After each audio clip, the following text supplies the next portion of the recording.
Halo? Halo, sama deh.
Kunun teman nano billahi. Ko ibe batalansa. Ame bandala. Tapi bandala.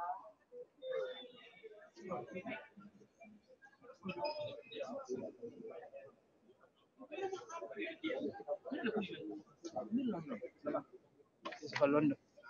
London Bridge. Kamu dah. Huh? Kau pernah mana mana ni London? No. We don't get I fly out from Gambia on Femco on Friday. Then you take a London. Any more mamang lying there. Fran. Ya muna.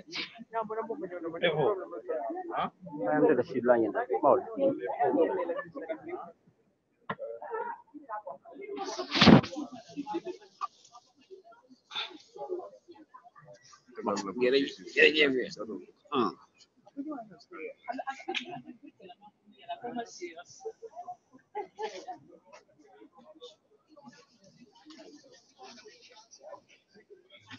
I think we have some issues here.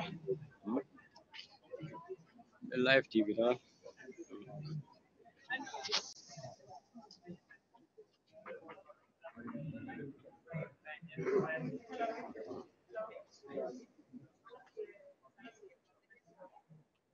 Yus, kamu terlihat. Really? Kamu terlihat. TV station na am na liati mo teng Banga may niya kay bottle fulo. Say, lamin. Banga may tango ka bo jere jere. Tango ni ka fendi ya. Ngamra niya ka say, mo la diam ko fendi ya. So sa wote bottle fulo. Ni ko mo dada. Say mo ya kan.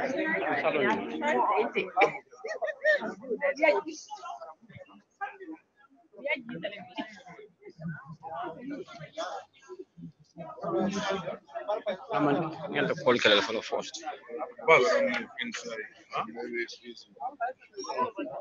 Ali ataman na.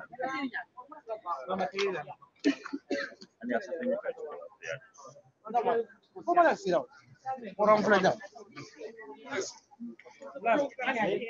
ini bara so kotan la yo ayro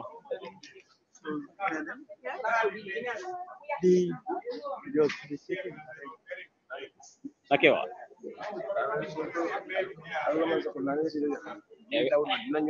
Ewe live TV led UDP TV&MEDIA. Apa ko to ko body snoring mo do complément carnet di Okay. andum ko siro carnet kala jam pang mo la ka ba ni kala mo so ko na mo ipe ko de ko do spend ya kala Wal media mi question le nyaka so siro mi panga ndia ko ko ko ni passage mo so be slot am pele de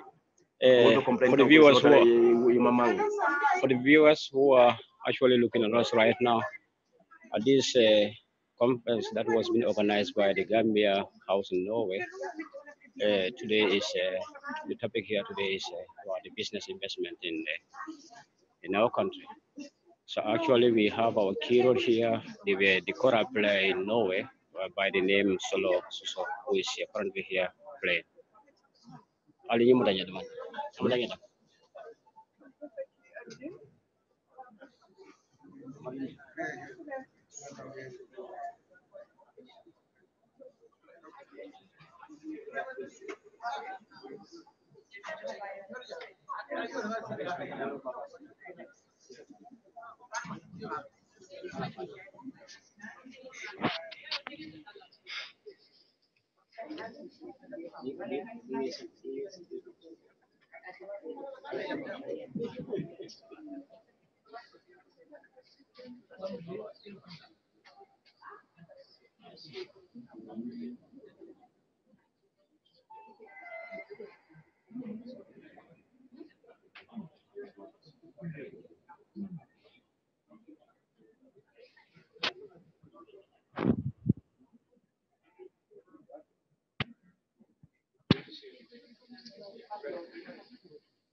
UDP TV.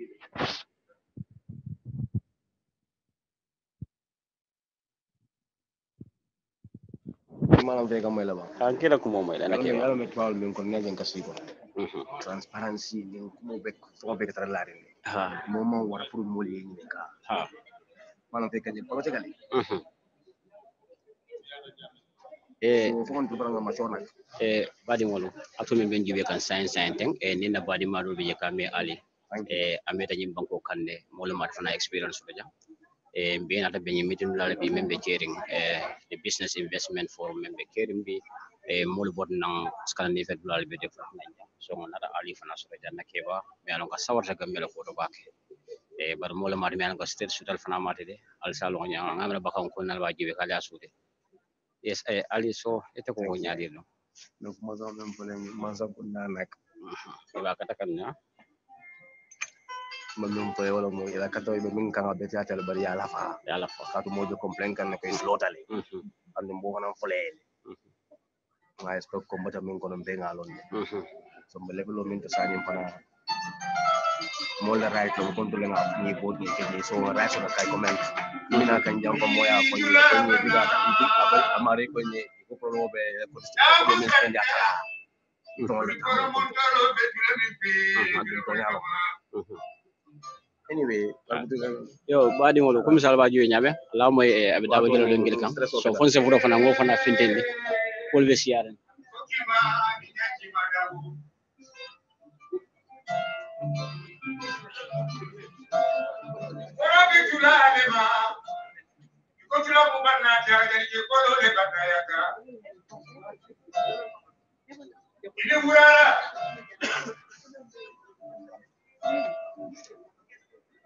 Africa la lo ya dabo. Unele lo ya dabo.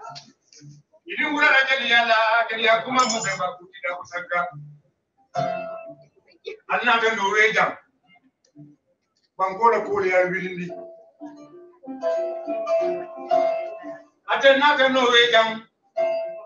Bangola tanya to ya wilindi.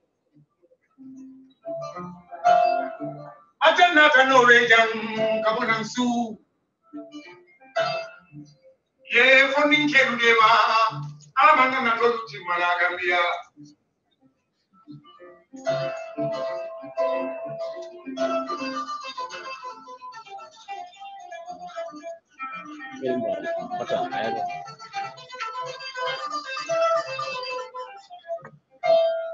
Salam alaikum sani balabam.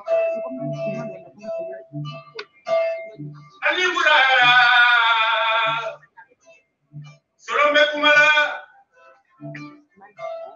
President Baro. Ali bara. Alamanda na tolu timala. Ulko conference unito. Akilo sikacha. Akilo fanyonga. Bise nagamia sambanyako. Alamanda na tolu timala. Ako bega bosanga. Koki madabo ni nyaki madabo. Ako minani dabo minadabo. Kijini kanunte la neya. Kanunte abe mo bana mandigo.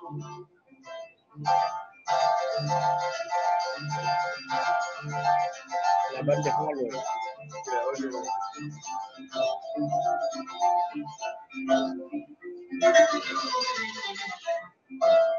Kijini kanunte la neya.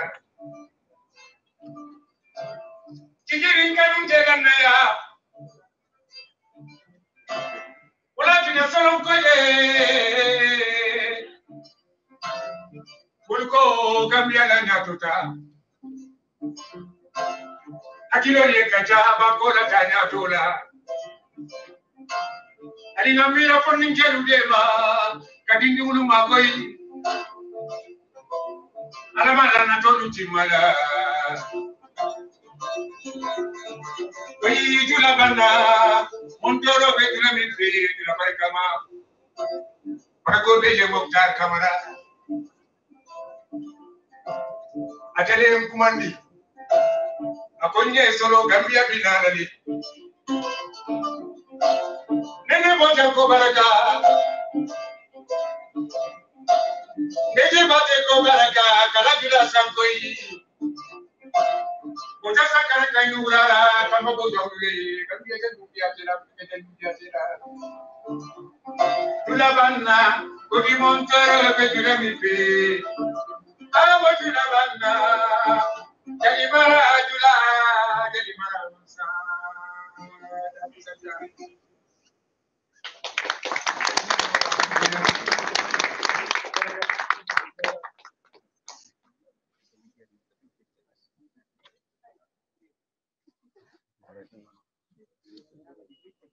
I guess it's still afternoon.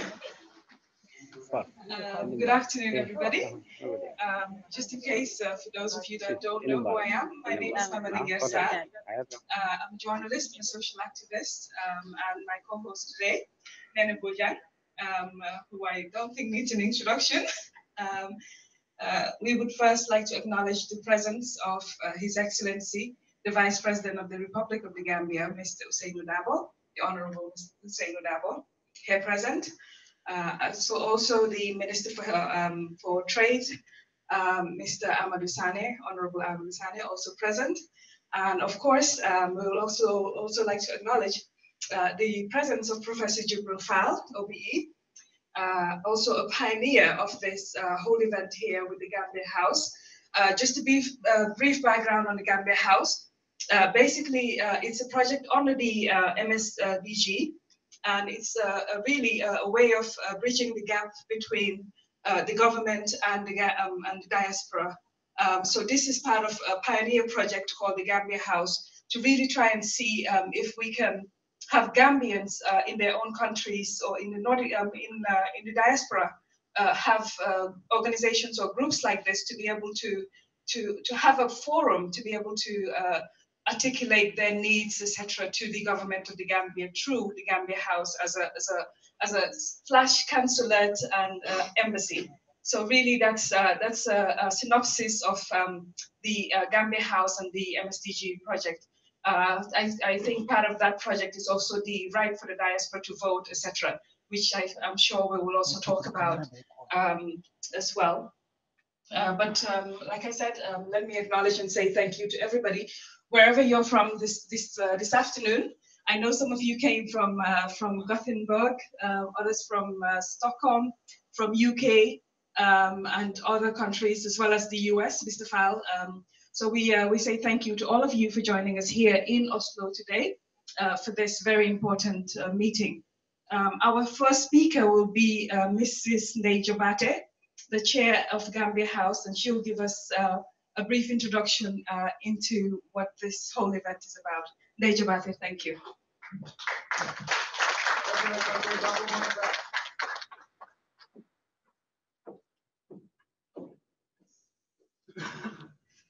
Thank you so much, Mama Linga. I just want to say good afternoon, Your Excellency, the Vice President, Hussein Dabo, and the Honorable Minister for Trade, Regional Integration and Employment, Amadou Sane, Professor Jibril Val, who has been with us all the time.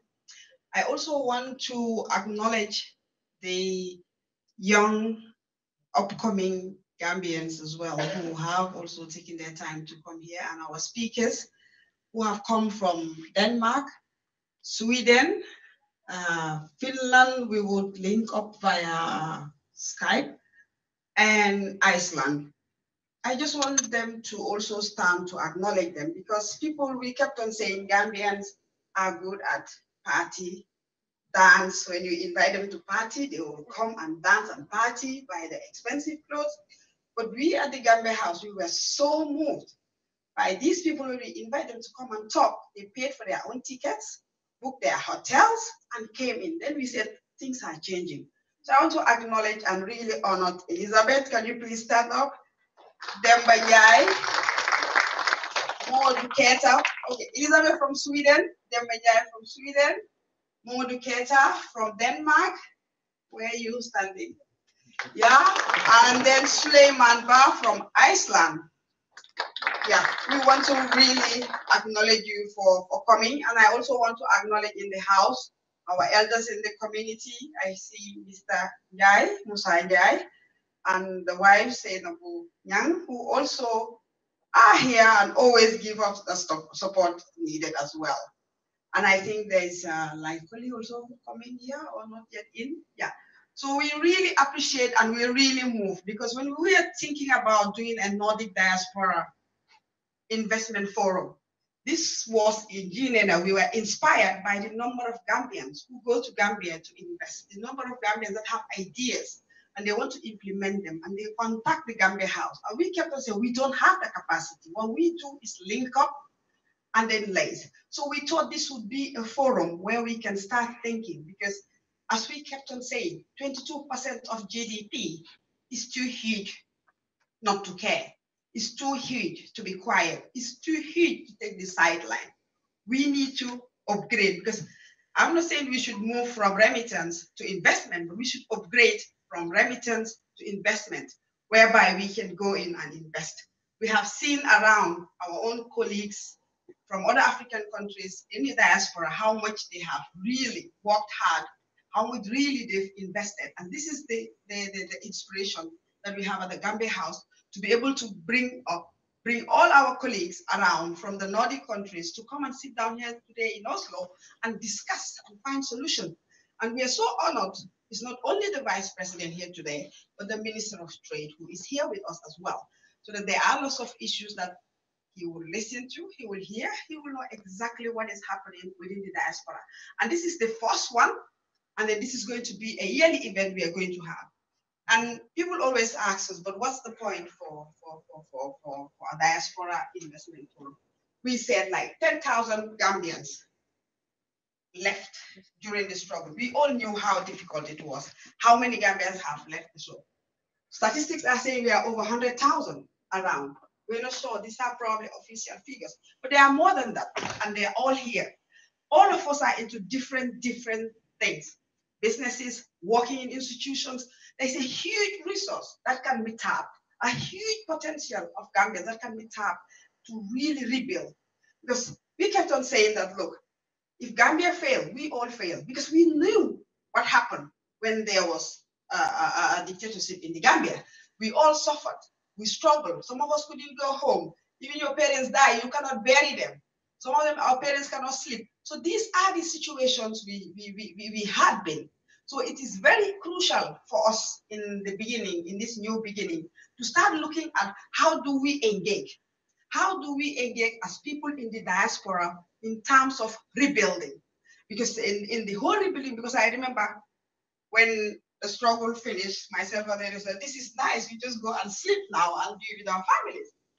But when we saw that time, Honorable Sane was the Minister of Finance, we saw the announcement of the country is doomed. We were like, no, then the job is not finished.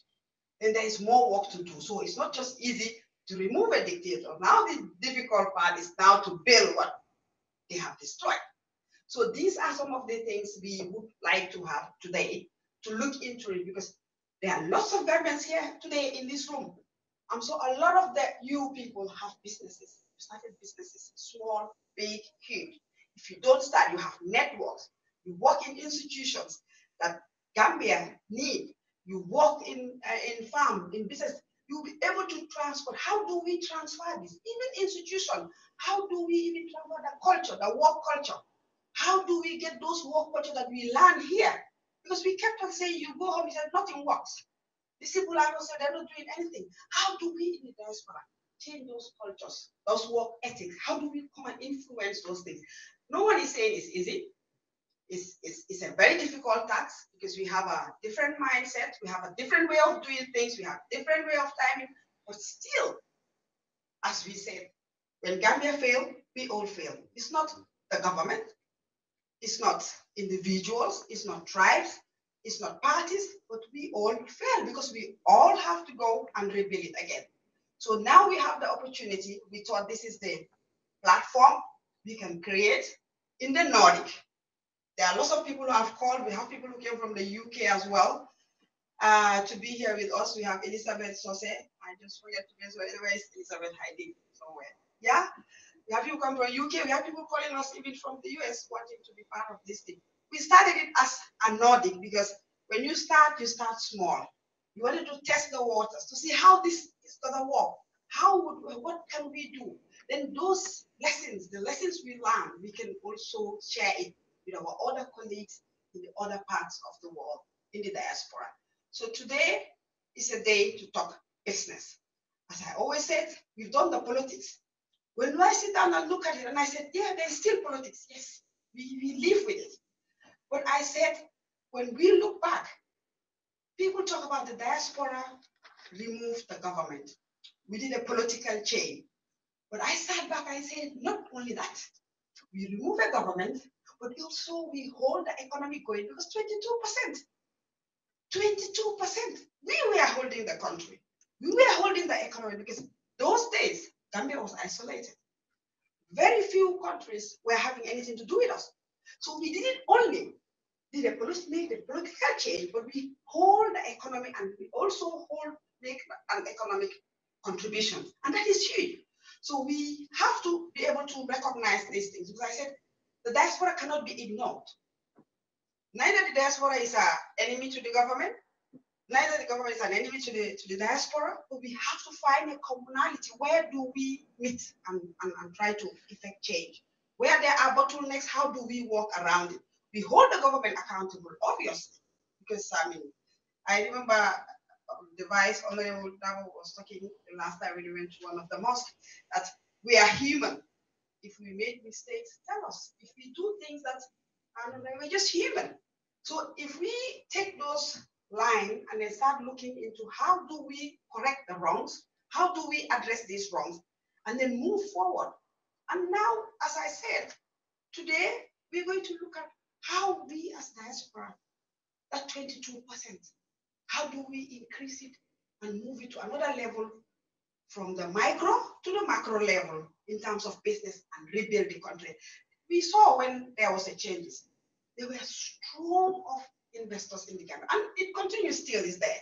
We ourselves, myself, and then in the Gambia house, we flew into Gambia, went with 14 investors. And all these investors, most of them are European. We also have what it takes to invest. We have what it takes to change those environments. We have what it takes to rebuild the country. We have it. The resources there, the money is there. We have it. It's a matter of either do we individually prepare ourselves or organize ourselves, or do we go as a group to look at the situation? And this is the challenge today. How do we move from this hall today? Promise ourselves and the Gambian people that from today, we're going to start looking at opportunities we can take. If there are bottlenecks, knock on the door. We have the Minister of Trade today. Before you leave, take his card and make sure that when you have bottlenecks, knock on his door. I said, these are the situations. We've been in the country, we've been in the Nordic Forum, and these are the issues.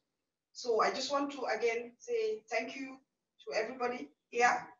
We are very honored and very moved to be honest, to have distinguished guests here and to have our honorable colleagues from other countries leaving their jobs, their time, their families, putting their money where their heart is, because we always say you have to put your money where your heart is. And home is where the heart is.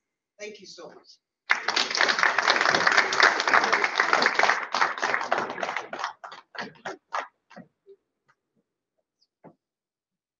Thank you so much, Lady Jabate. I think that was a very detailed introduction. We thank you for your efforts. We know she's a very modest person, but we know what she has done in terms of not only contributing to the struggle to remove dictatorship in the Gambia, in terms of even mentoring people like me during the struggle, but also what she's doing with the Gambia House, the time and the effort that she puts in to make sure that this project is a success, especially here in the Nordic area. So please a round of applause for Lady Jabate and her team. We acknowledge your team as well, because we know it's teamwork. So definitely, Nana Bojang is also sitting here. We acknowledge your contribution and everybody that really is part of this project to really make it a success. We would also, before we call on the Honorable Vice President, we would also like to thank the sponsors. This event would not have been possible without the sponsorship and the help of people, especially Gambians, who have again stood up and said, we're going to support this project and we're going to help to make this this forum a reality. We have Mamos TV here. We thank you for your sponsorship. We have Approved Services. They are being ably represented here by Mr. Sambu Jadama, Jendalma Express, and of course, Global Properties as well. And of course, last but not least, okay, the Inter-Africa Committee here in Oslo as well, in Norway, headed by Lene Bojang and her team as well, who are also part of the sponsors. Please, a round of applause to everybody. These are all Gambians doing, heading organizations here and doing business here, who have come, stepped up and really said that, we're going to provide whatever support and assistance you might need to make this a success. So thank you to all the sponsors present and even absent here. We acknowledge your contribution and we thank you for it. We will now move on with the program. We have Strengthening the Gambia Diaspora as the 8th legislative constituency. This talk will be delivered, of course, by His Excellency, the Vice President of the Republic of the Gambia, Honorable Ousseynou Dabo, the Vice President of the Republic of the Gambia. We welcome you, sir.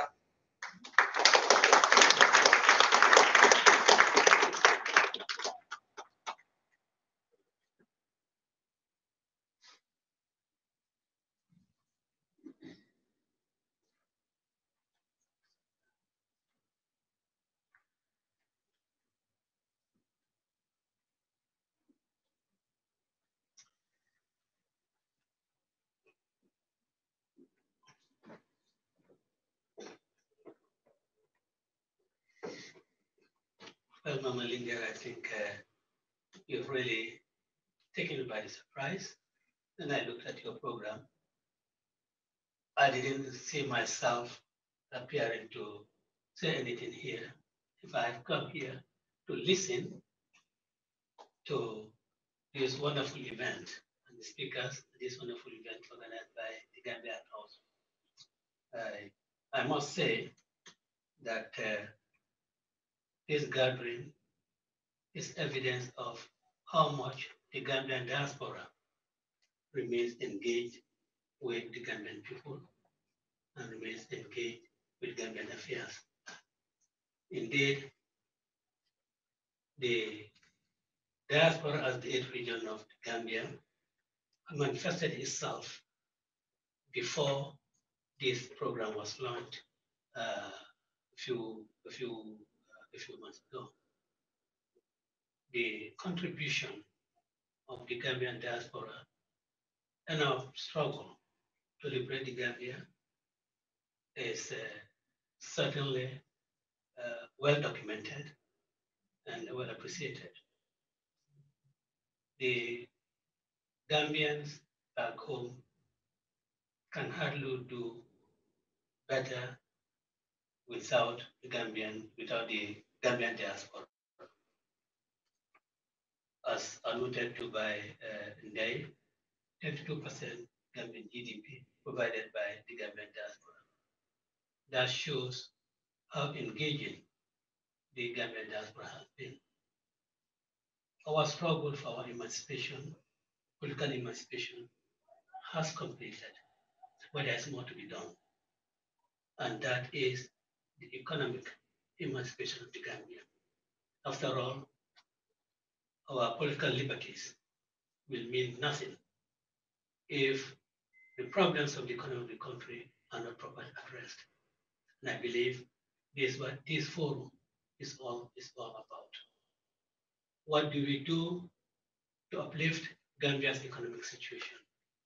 What do we do to ensure that Gambians who come to Europe do so not because they think that the pasture is greener here. They do so, they'll only come to Europe because they feel that they should just come for a rest. What do we do for the Gambian economy so that people will run over to the country and do investments in various fields that are open to them? Now, the Gambia diaspora, I think, has a very important role to play in that, and it is indeed playing such an important role. The various organizations that are participating in this forum, I think, is evidence of how much potential is available in the Gambia, and these potentials we have to exploit, we have to explore for the benefit of the people of the Gambia. And let me state that the opportunities that are available for the Gambian diaspora are enormous. And those opportunities can only be properly exploited and can only be properly harnessed if we are able to meet at fora like this, exchange views, come up with practical solutions to practical problems that are confronting the nation. And, we have to agree that we've talked a lot in the past. Now, what's remained is to act and act reasonably. We can no longer delay our efforts. We can no longer go on planning. We now have to be doing some kind of implementation. That is what is that is what is required of all of us. We want to assure you that the administration led by President Adam Barrow is committed to working with the diaspora, that we cannot do it alone. We have to work together to realize these things for our country. We know what you can do. We are aware of the enormous potentials that are available in the diaspora. And of course, those potentials that are there, we want to ensure that they are taken advantage of by the Gambian diaspora. you don't need to be told that the opportunities are there for you to click. You don't need to be you don't need to be convinced that indeed the Gambian diaspora has a lot to do in the Gambia, and the opportunities are there for us to exploit. And this, I invite all of you to really take advantage. I'm particularly enamored and very appreciative of those Gambians who have left other parts of the world, from Iceland, other places, to come to here. It shows a sense of patriotism, a sense of concern that you want to come here to share with all of us your views, your ideas as to how we can all build a better Gambia. And I'm very, very appreciative of this. And of course, Gambia House and I have had some relationship. I remember when Mr. Farr introduced the matter to me when I was foreign minister, followed by visits by Nene and Day with several prospective investors from Norway. And we thought that this would be a clearing house for Gambians in the Nordic country who might be interested really in investing in the country. And I see that those ideas, those dreams are now being gradually realized. And Madam Moderator, as I must say that I was really taken aback that I have to say something there, but then the point I want to drive home is that the Gambia diaspora must remain engaged with the Gambian people. That our struggle is not yet over. It has just begun. The building and the repairs work that have to be done. And sometimes when repair works are done, one has to be very careful so that you do not cause damage while in the process of doing some repairs, But I believe that we can all do this together. And indeed, an issue mentioned by supposed Nday about the issue of coming as a diaspora voting. This belief has been a point that the parties that constitute the current coalition had fought for during the period that Gambia was in power, that the franchise should be extended to the Gambian people. After all, you cannot satisfactorily or genuinely participate in developing the economy of the country when you do not have any say in selecting the political leadership of the country. Because your decisions to determine who your political leaders are would go a long way also in getting you more engaged in the economic activities of the country. Because if you do not have the leaders of your choice, I think your element to be in that society, to invest in that society, I think will be diminished. So your economic activities in the country, I think should be compensated for by the extension of the franchise to the Gambian community.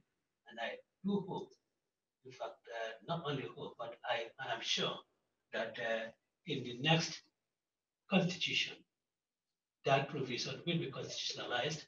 It will be removed from the ordinary laws of the land and put in the constitution, so that the Gambians in diaspora will not only engage in the economy of the country, but also in the political life of the country.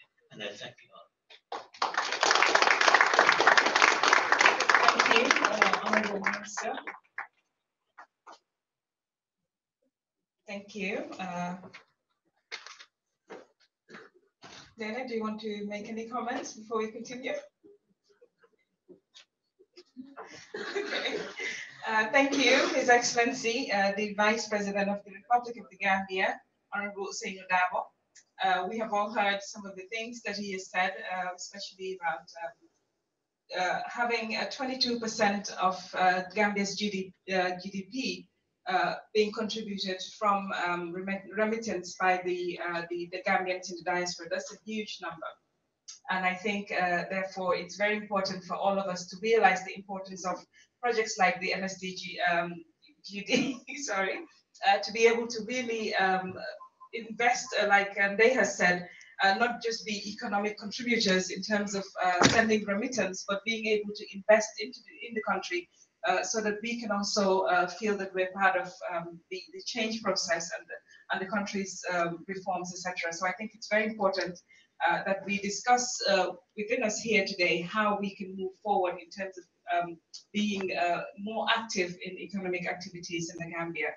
We thank the Honorable Minister, the Vice President, Honorable Seydou Dabo. We'll continue now and invite the Minister for Trade, Industry and Regional Integration and the Unemployment. So that's a huge portfolio. The Honorable Ahmad Sane. He will be talking on strengthening, enhancing the role of the diaspora in Gambia's future growth opportunities for diaspora investment. That's, of course, I think the most important or the crucial part of why we are here today. So we would like to invite the Honorable Minister for Trade, Industry, Regional Integration and Employment, Mr. Ahmad Sane.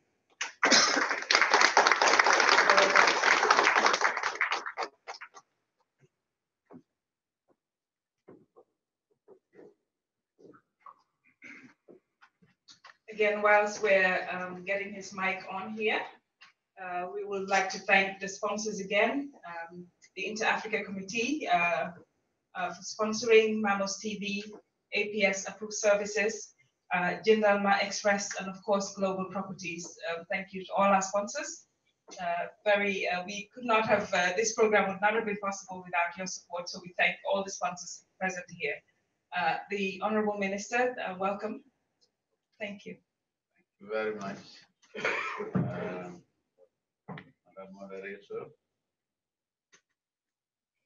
Say good evening, Your Excellency, the Vice President, Mr. Jibril Fall, and the Chairperson, or the Co-Chairwoman, rather, distinguished ladies and gentlemen. You've given me a topic to look at. How can I enhance, or how can we enhance the role of the diaspora in the Gambia's future in its good opportunities? Now, the way I want to approach this topic is first to give you an overview of the country's background in terms of investment opportunities as we have developed in our National Development Plan 2018-2021. And based on that, then I can discuss with you on how we can enhance the role of the diaspora in trying to achieve these development milestones that are enshrined in the National Development Plan. Because this is the country's prioritized development agenda. So if you bear with me, I'll just run through this quickly. My topic of discussion today seeks to promote and enhance diaspora investment in the Gambia. That is our Gambia, our country. Investors in general would like to invest in countries that give them the best terms in respect of various investment risks, such as political risks, regulatory risks, economic risks, including inflation risks and foreign exchange risks, which are just among other risks that they consider, depending on the sector that they are investing in. The Gambia has maintained a free market economy since its economic recovery program days, that's in the mid-80s onwards. And state interference in business operations have been limited, except for the period of the last regime. I say except for the period of the last regime because this was a dictatorship. And already we have been adjudged by arbitration to pay one of the investors in the sand mining $25 million because the government seized their assets. That's the way dictators operate. But now the headache is on us. How do we raise the $25 million to pay some investors? And because of the dictator's actions. There are others who also got 5 million, and there are a few others maybe lining up. And really, what defense do you have if you seize somebody's assets and investment properties just because you are in power? What defense is there? The Gambia has no defense in that. So you and I are the victims, and the whole country will suffer because we have to raise this amount to pay off this judgment. The new Gambia has embarked on investment promotion activities to generate growth, employment, and improvements in the livelihoods of the citizens of this country. So now the role of the dictator is gone. Thanks to all of you in the diaspora and those in the country and the international community. But I think I owe a special thanks to the diaspora as the national treasurer of the United Democratic Party. I have been receiving funds transferred from UK, the US, to Norway, that's Germany.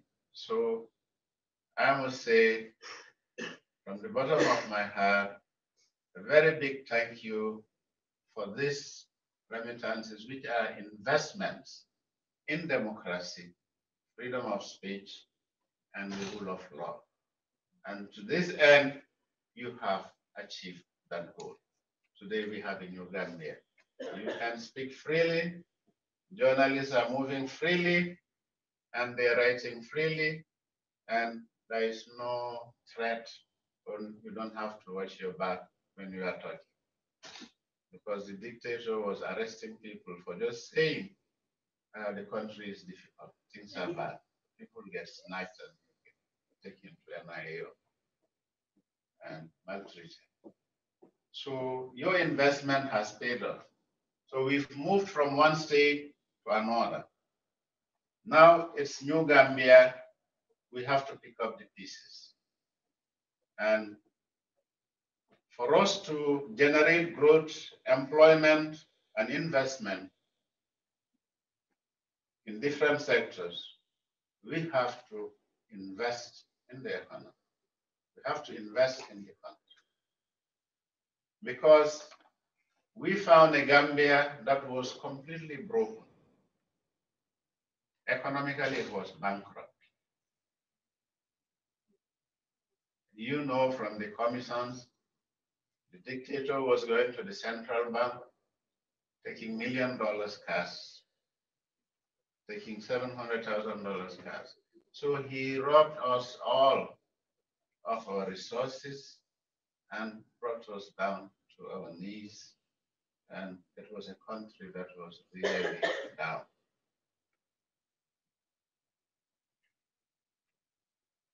Therefore, strategically harnessing economic growth for sustainable and inclusive development is more important now than ever.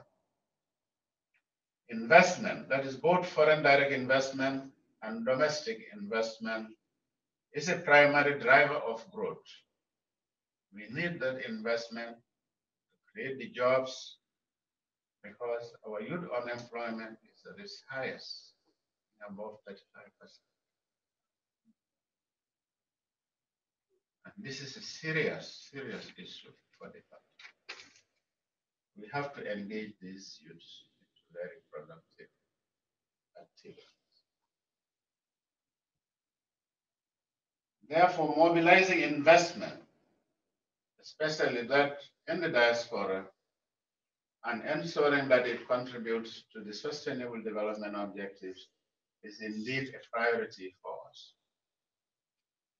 The Gambia's development blueprint, that's the National Development Plan 2018-2021, seeks to foster a strong, competitive private sector that can alleviate poverty, create wealth, improve the quality of life against this background that is coming from a broken economy, broken institutions, broken state-owned enterprises. You would have learned or heard that there are a lot of cries, electricity, but these were generators which were somewhere over 20 years old, some since the 70s. And the dictator was parading some generators that they bring through the ports to say, I brought some generators that solve your power problems. But these were very old generators that were painted and brought to us as new. And this amounts to some of the billions that NAVEC has to pay. A state-owned enterprise, they run it into a debt of over $9 billion for us Gambians to pay. So you can see the state at which we had taken care of. Our Gamtel used to be #2 in Africa, I think behind South Africa. In those days, the quality of service was excellent. But he milked the company, took away the gateway, and made it his personal income. So public income has become the dictator's personal income. So he's run down that institution to the point that they have to borrow to pay salaries. The Social Security, likewise, over $2 billion is bought his aircrafts, although he bought some generators and some tractors he used as political weapons to fool the population. I'm giving you this free, when it is their money. So coming from this background, we have a big challenge as Gambians to invest in the country, come out of this mud into a level ground where we'll generate prosperity, development, and a better livelihood for the citizens of our country.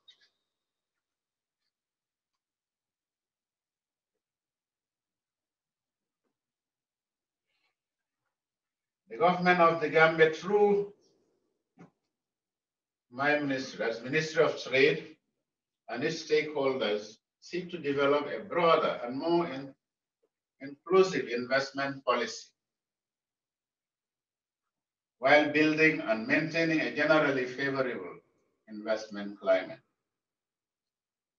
Now, just before we came, I was opening a review, a validation of the investment policy update of the Gambia. So this is a document that we want to improve on to ensure that at least the Gambia is a favorable investment climate. You can go to Gambia and invest without any fears, and you can generate your business in any way you want to, within the, of course, rule of law. So this investment policy is still under review, and I think one engagement I would want to do with the diaspora today, I'll leave a copy with the IAC Norway so that they can share it with you, and we can also have your input. What do we need to make Gambia the best investment destination in Africa and in the developing world? We want to be #1. That's the objective. So your contributions will be welcome.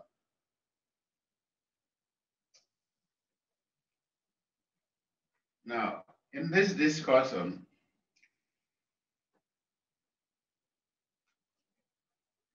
I'm inviting the diaspora to put in their views, their expertise into the development of this investment policy. The review process is still ongoing,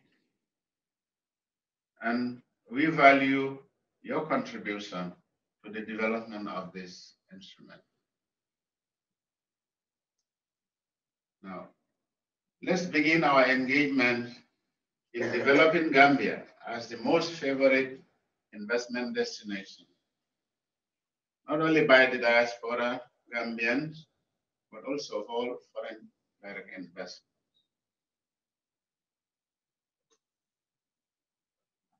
I had already stated that we inherited a very challenging legacy, manifested in a broken economy, gross abuse and plunder of our meager state resources, very poor and dilapidated infrastructure, and wide-ranging social challenges, among the most urgent of which is the frustration and lack of opportunities for the young people. These are the unemployed youths who are with us and lack positive engagement, no jobs, and you can see some of the reasons why you have this backway syndrome. Since coming to power, the government has undergone many measures to address these challenges. Among the measures, we have urgently worked to stabilize the economy, restore public confidence in government, strengthen democratic institutions, and address the energy crisis. This is why the government formulated this new national development plan to provide greater clarity and focus for government action and citizens' engagement, and also for our development partners who are eager and stand ready to assist us. I would like to acknowledge here the goodwill and the strong engagement of our development partners, because at our international conference where we presented our national development plan, the Gambia for the first time had pledges of about $1.7 billion from the international community. That is unprecedented commitment. Now the realization of this depends on us putting our acts together to make sure that pledges are turned into concrete, positive, realizable actions.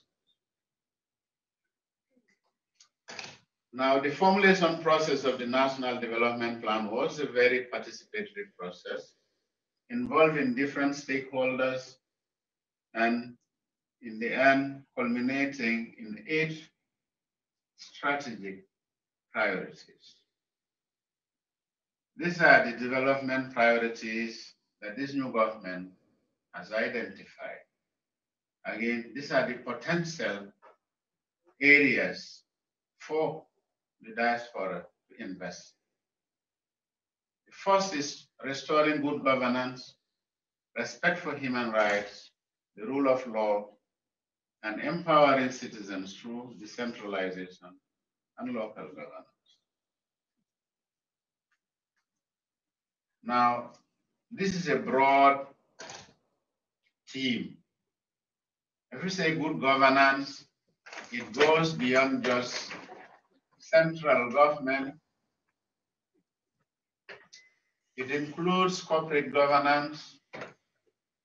It includes governance in terms of state-owned enterprises, local administration, our fiscal management, the central bank, how it's operated, because we have seen all these institutions of governance broken down. Because if you can withdraw $1 million with just an A4 paper, not even a bank paper, not signed for, nothing, you can withdraw it. What governance is that? What controls do you have? That was a disaster that we were in. So now we have to put these controls, rules, regulations, and laws in place to ensure that nobody goes to breach these laws and rules to their own personal advantage. That the institutions are there to operate for the Gambia, for the people, for the citizens.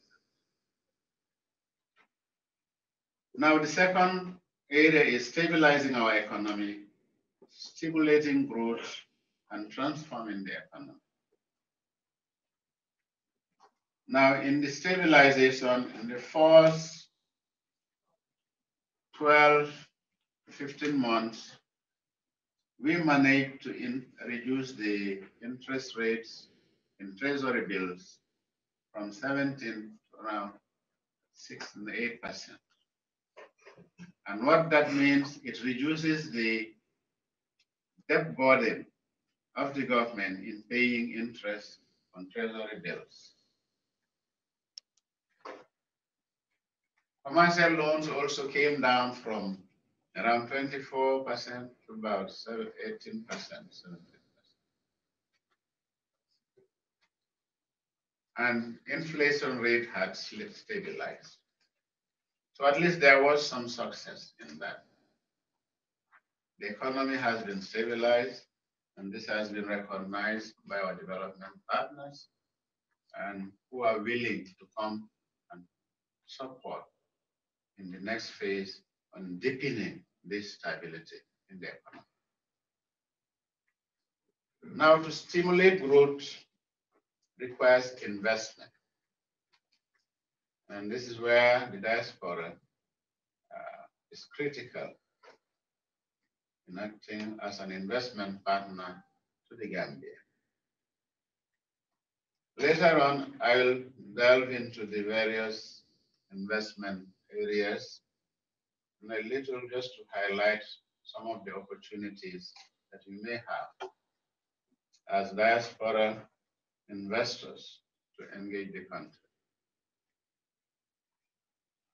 Now, the third priority is modernizing our agriculture and fisheries for sustained economic growth, food and nutritional security, and poverty reduction. This is another important priority because agriculture engages almost 80% of the population.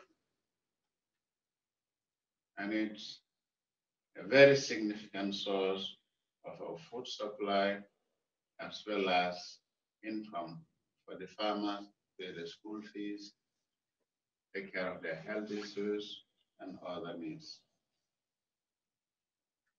Now, the fourth one is investing in our people through improved education and health services and building a caring society.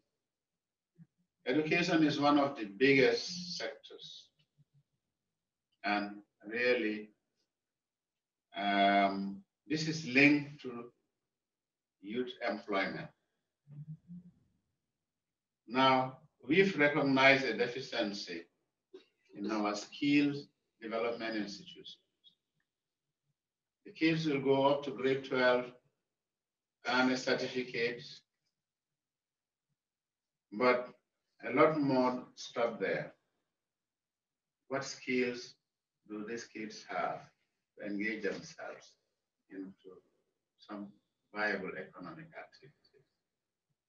Others go into vocational training like GTTI, MDI, to go into different fields, commerce, some maybe GTTI gives construction, electrical, and so on. But this is not adequate. If we look at the thousands of potential candidates, GTTI and MDI can only engage a few hundred. it really scratches the problem. So our skills development institutions are really in short supply. But we thank God through our advocacy during the National Development Plan, Germany has come up with an MOU with GTTI to try to upgrade its standards. But we really need more. Can the diaspora help in this? We'll leave that for later when we engage. Now, the fifth one is building our infrastructure and restoring energy services to power our economy. Gambia has a very poor infrastructure. Now, one of the growth areas we consider in this plan is the ports. Because, Gambia is a re-export hub. Not all the imports coming to Gambia are consumed in the country, but we re-export to Guinea-Bissau, to Mali. Mali is landlocked. So a lot of our exports go through to these other countries. But the ports has become a constraint because with the new government in place, business confidence has improved and vessels are queuing to offload their cargo. Some stay for a week or up to 2 weeks before they offload their cargo. And this is not something that shipping agents like. So they charge demorages, which increases the cost of goods. So the ports is an urgent area of investment for this country, and it's a source of growth because when business activity picks up, then the economy will pick up and generate some employment and income for people. So this is another opportunity open for the diaspora. Energy is another, and I must acknowledge I have received a lot of diaspora investors with renewable energy proposals to invest in the energy sector. Now, the Gambia is open to private sector investment in electricity generation. You can set up your own solar plant, a 20 megawatt, a 50 megawatt, and then you sell the energy you generate to NAWEC. So this can be done under PPP arrangements, that's public-private partnership arrangement. It's accepted. So you have companies here that produces solar cells, solar batteries, and all the equipment needed. Can you really make an investment project to encourage this company to come and invest? Yeah. This is one question. Our transmission and distribution lines are so old, we lose about 24% of our energy transmission. This is a big loss. But this is inherited infrastructure, which have not been developed over the past 2-3 decades. So now they are at the point of just breaking down. So you can see the energy challenge that's in this country. Now, the sixth one is promoting an inclusive and culture-centered tourism for sustainable growth. Tourism is one of the key sectors in the economy, in both employment generation and income generation. And I think there are opportunities from building hotels to operating businesses in related tourism areas like tour operators, ground operators, inland ecotourism. All these are possibilities. But you have the environment where you have the business establishments here the opportunities to export this investment to the country. So can the diaspora engage the potential to invest in your countries of residence to the Gambia? How is this transfer?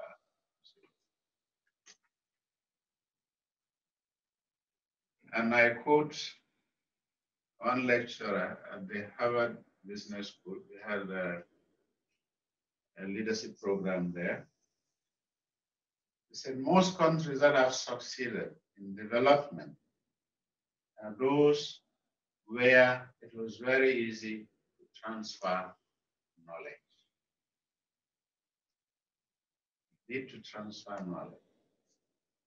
You look at the Chinese model, they opened up and they had floods of investment because of the cheap labor and the skilled labor.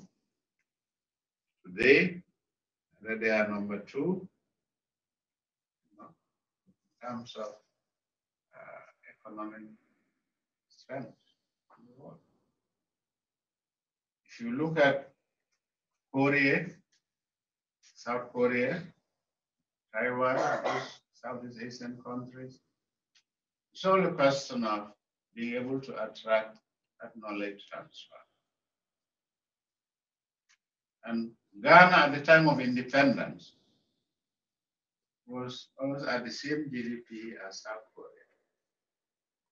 But today, you can see the difference. South Korea has succeeded in transforming itself. But Ghana is still struggling in catching up with all the constraints of development issues. So why is it that we in the African or sub-Saharan Africa, we are unable to attract that transfer knowledge, generate that investment, that growth creation to be able to propel our development.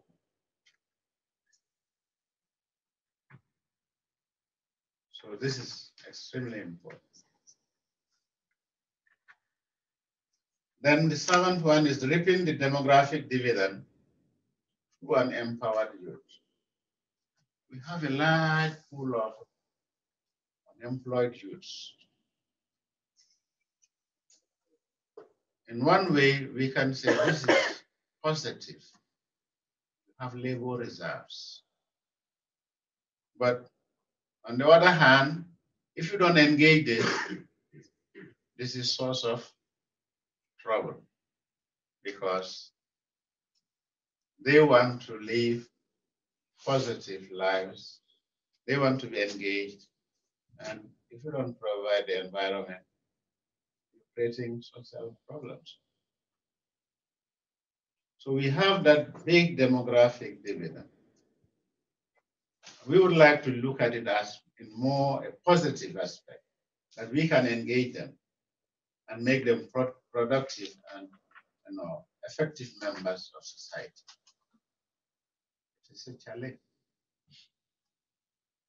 So what investments we have that can lead to this?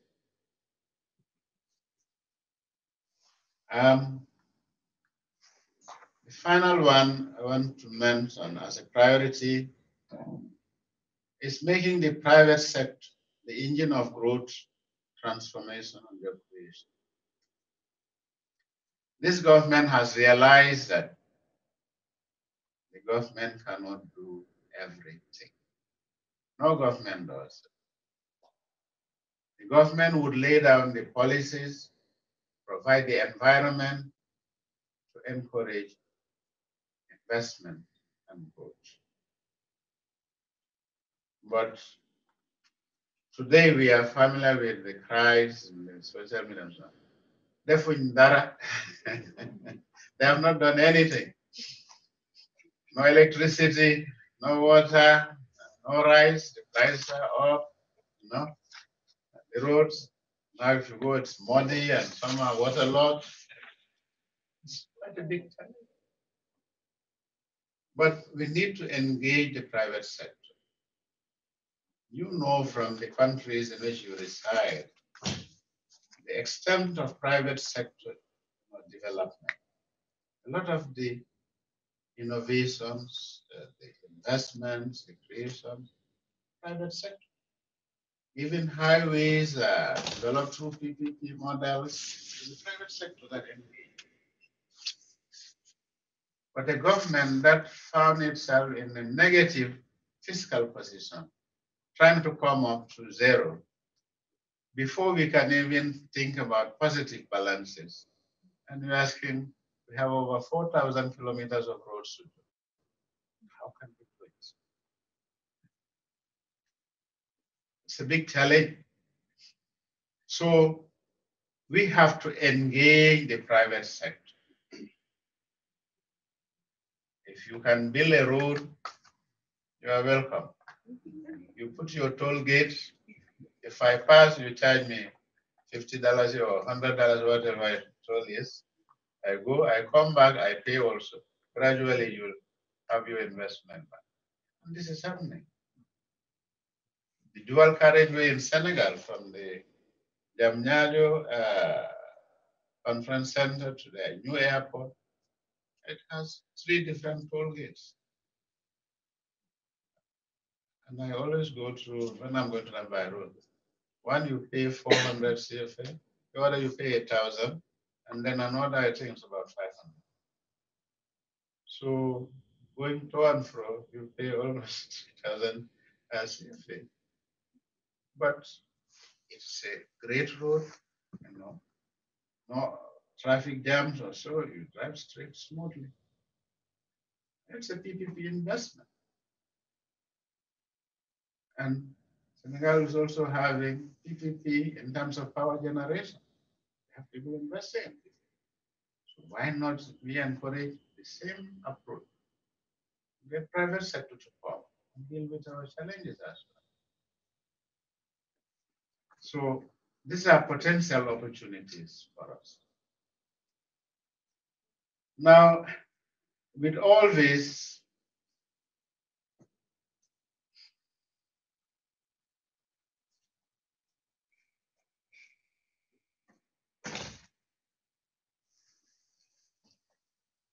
as a background, these challenges are so enormous. In fact, they double because when you don't have anything, a little load becomes a very big load. You didn't have the reserves. And again, we thank the goodwill from the development partners for seeing us through in the first year. We had grants from the World Bank of over $56 million. The EU, like 25 million euros. This helped, lift us to a certain degree. But there's one big challenge which I did not mention, but I think you also need to realize as one of the major hurdles that this country face. We inherited a debt portfolio of almost $1 billion. This is almost 50-50% domestic, about 50%, foreign, 50%. And the risks are high because if you default in the repayment of any of these loans, the Gambia will be blacklisted in the international finance. So at finance, I had endeavored and made sure that at least we had not defaulted in any of them. We thank God for that. We found some that were defaulted, some IDB loan, and Gambia was suspended. And these were funds that were used for heavy fuel for NAWEC, the groundnut purchasing, GGC, these funds were used for that, the light fuel for NPC. And they suspended them from the use of these funds because they were not repaid. That's the previous regime. So this was inherited. But we managed to settle this, and thank God we have those facilities back. But the debt burden is enormous. If we want to develop the port, to go and borrow hundreds of millions of dollars, the capacity to borrow in the Gambia, that's the fiscal space, so zero. We cannot borrow anymore. So the equation of development for Gambia is even more challenging than a normal country who can go to the market and borrow and invest. We cannot even borrow because we already have it above our head. Not because of this new government, but something we have inherited from the previous government. And these funds, where were they invested? We cannot see it to repay. So we have to find sources. So 47% of our domestic revenue goes towards paying debt service. So what is left for development?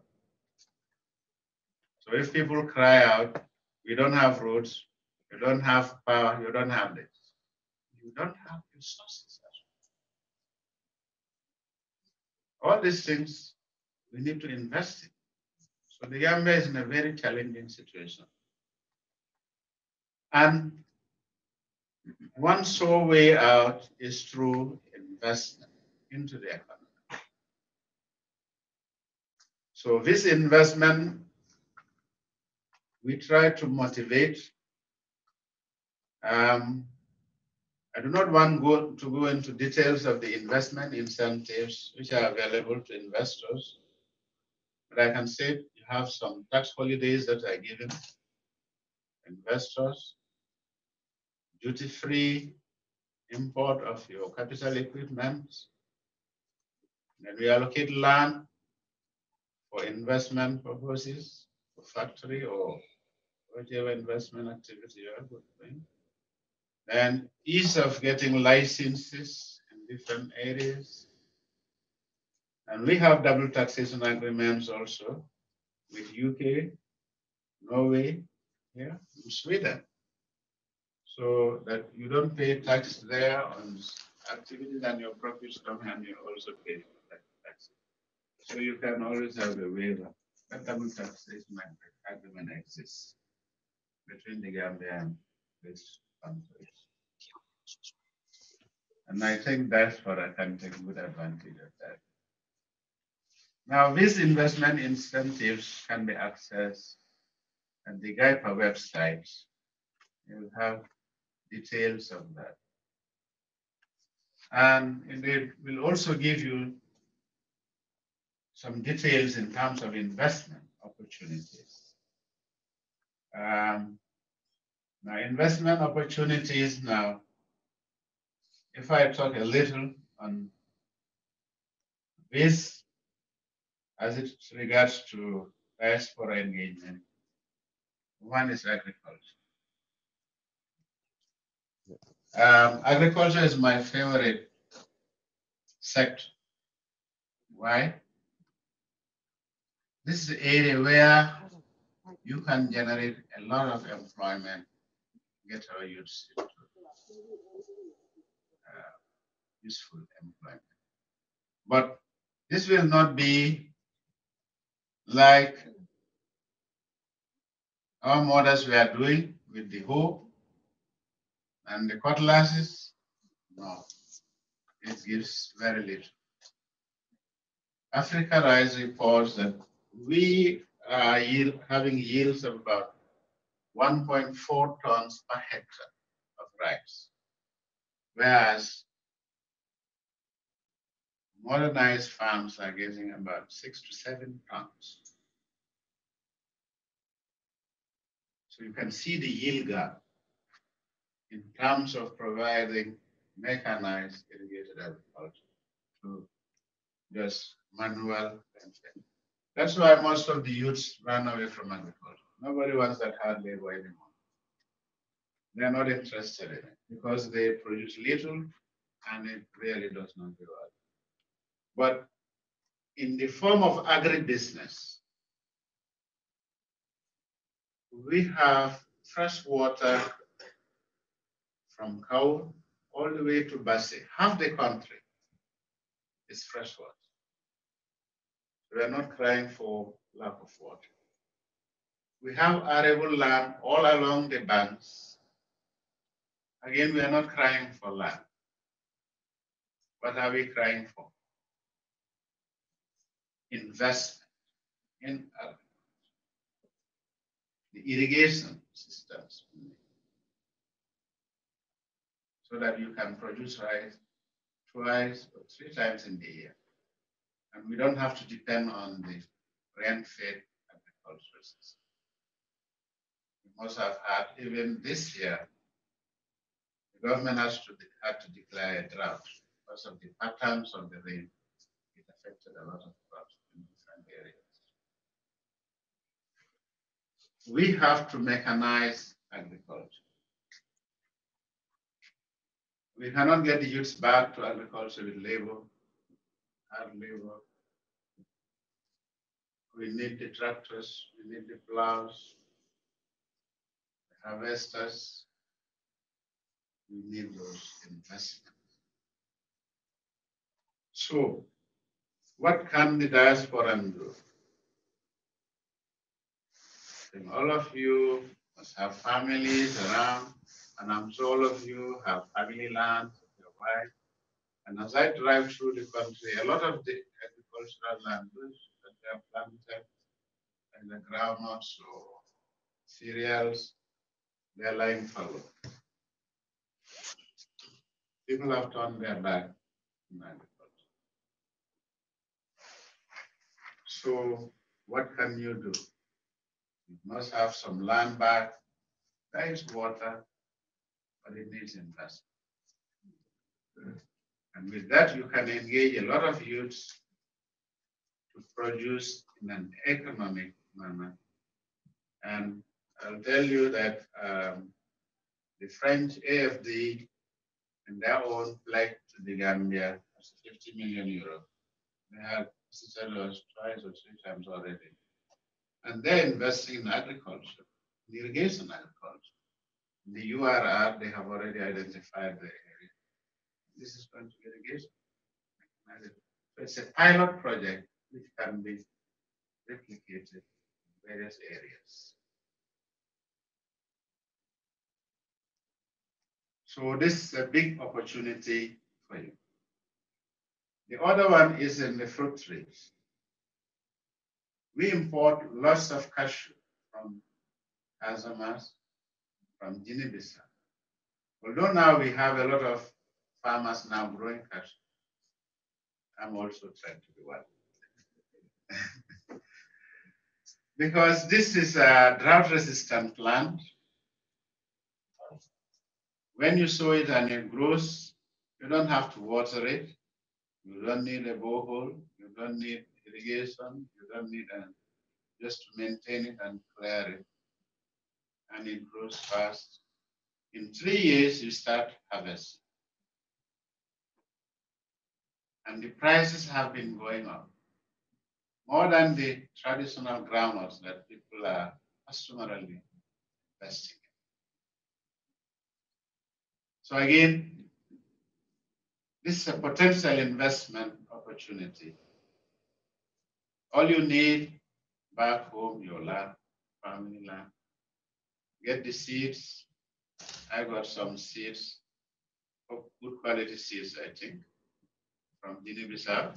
I want to plant them in the gap. This is a potential investment. And they are rewarding income generating investments.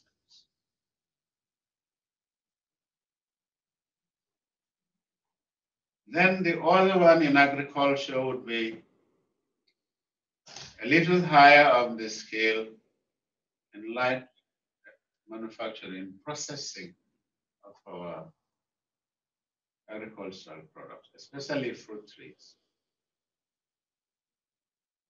Mangoes, you go now, a lot of them are falling. The sheep, the livestock will eat them. Because people have eaten and the rest are wasted. Very sad. You have a good product, that post-harvest management is poor. These mangoes are wasting. And we are buying mango juice imported from maybe India or Brazil or somewhere. And you have mango wasting. We have oranges. We import orange juice. The potentials are there. So, light processing is a very good area of investment.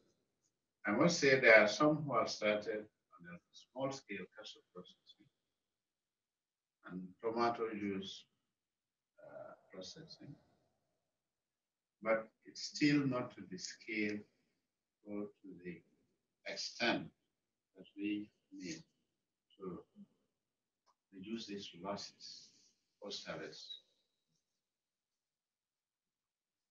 And then now with Gambia signing the EPA, that's the Economic Partnership Agreement with the EU, in line with other ECOWAS countries, the potential to export duty-free to EU exists. Building factories and you can export. The hurdle is you have to meet the quality standards. And that's a challenge in the fisheries industry, because I think only a few of the fishing factories are licensed to export to the EU. So when you invest, make sure you have the standard, the quality that you can really access global market. So fishing industry is another area. Today, when we have this Muslim fish, Tabaski or Ramadan fish, there is scarcity of fish, right? Most of the fishermen are Senegalese. They all go back to their home to celebrate the fish. Then there is no fisherman to bring the fish for us.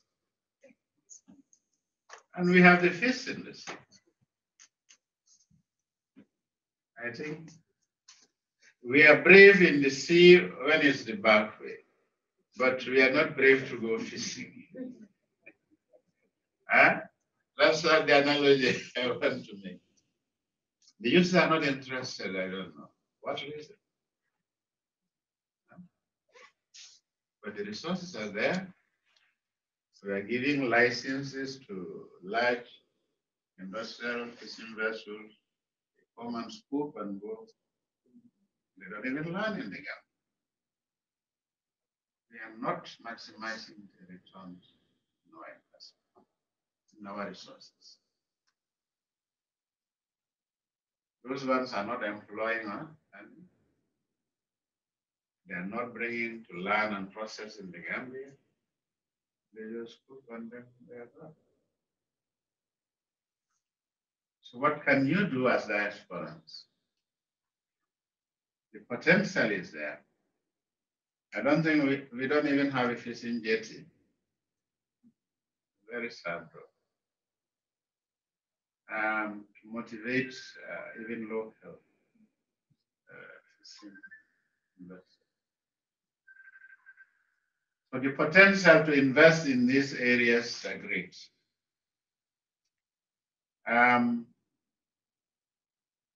I'm just giving a brief overview, but if you want detail, you can link up in Jaifa, and I've brought a little package. That's why I brought this thing.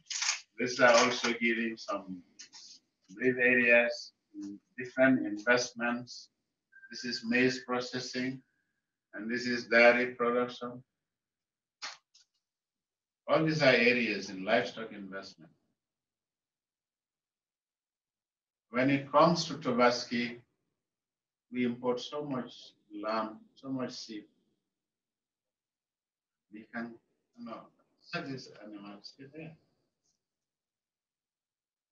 We have a hotel industry that will bring 40 food containers with frozen food, from meat to salmon to cheese to butter to dairy products, other dairy products.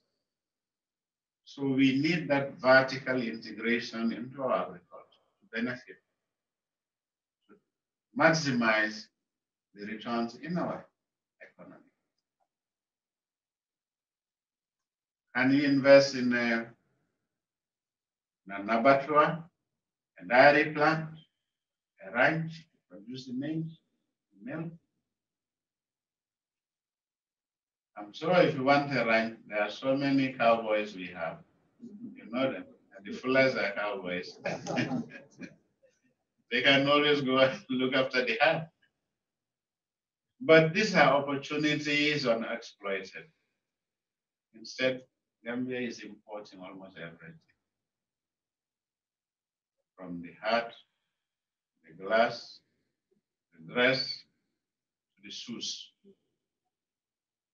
And the food we eat, because we only produce about 13% of our rice consumption. And Gambians love rice. You eat it in the afternoon, you eat it in the evening. Next day also the same. Another day also the same. So we import about 87% of our need. And we are always crying out, the price of rice is high. What can the government do to bring it down? The importers have to get the dollars, the euros to import it.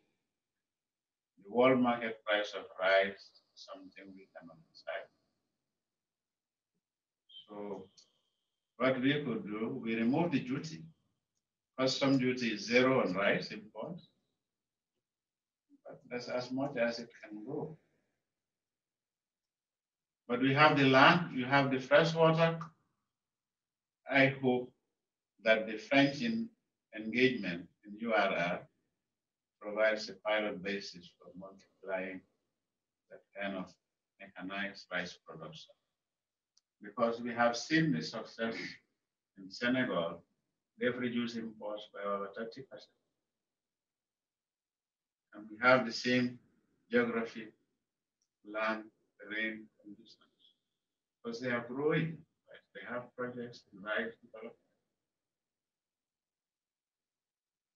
Why can't we feed ourselves? But we will blame our government and say the price is high. And you have land, you have water. I think Gambians, we have to blame ourselves, including me. We have to go back that way.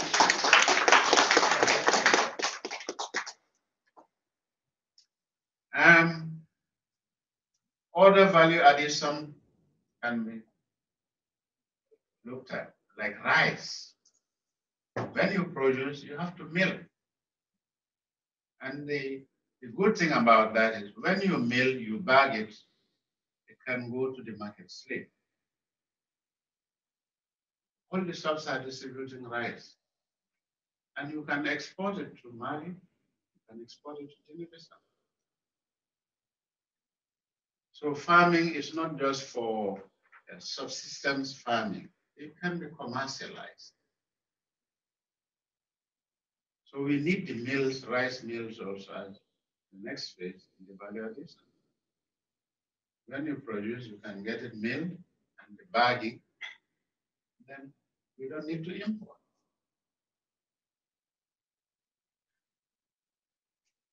Then poultry is another area. We have some poultry investments, yes, but it's still not sufficient to cover the needs. And we import tons of chicken legs, wings, and whole chicken.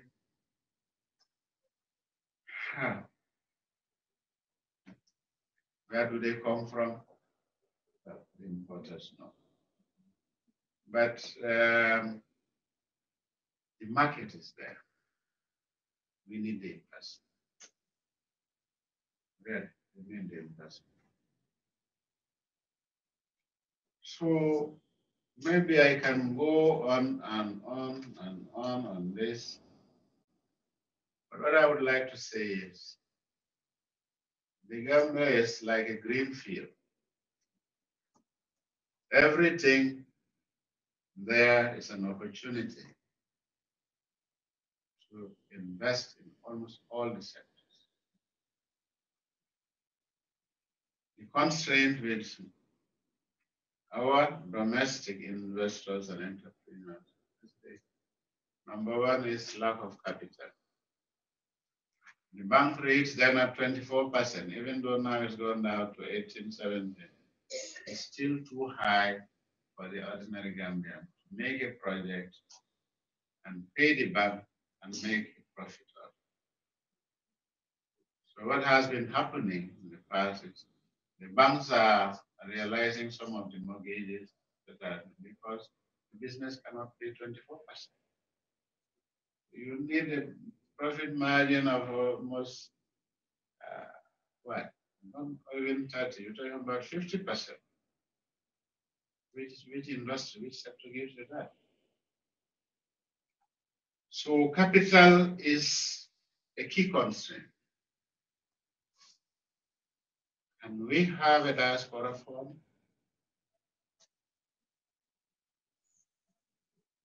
And you put your heads together and raise funds, an investment fund, which you can manage. I'm not saying you give it to me to manage. You can manage and invest in your projects. Doesn't that possibility exist? With the financial system that you're surrounded with? I'm sure it's not the 24%.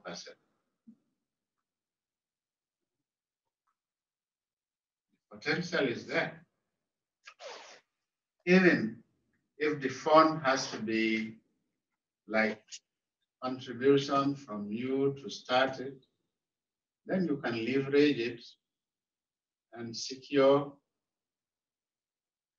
additional funds elsewhere. You know, once you have the seed funds, you can multiply it through the financial system. So there's more funds. At least we'll be able to do some meaningful projects, investment projects. Anyway, I'll give it as a food. Now, capital is one of the constraints. Gambia capacity, skills. We only have one university, and that is a new one. As I said, thousands of our youths don't have that opportunity to develop their skills in most of the states.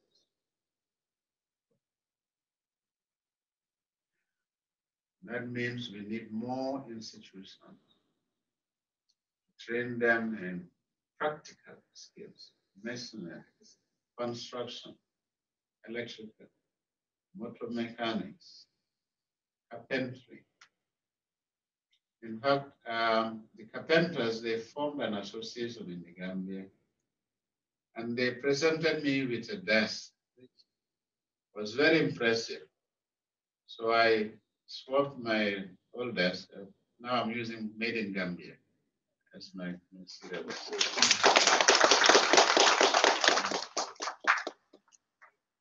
I never thought they could do something of that quality, but it's a start.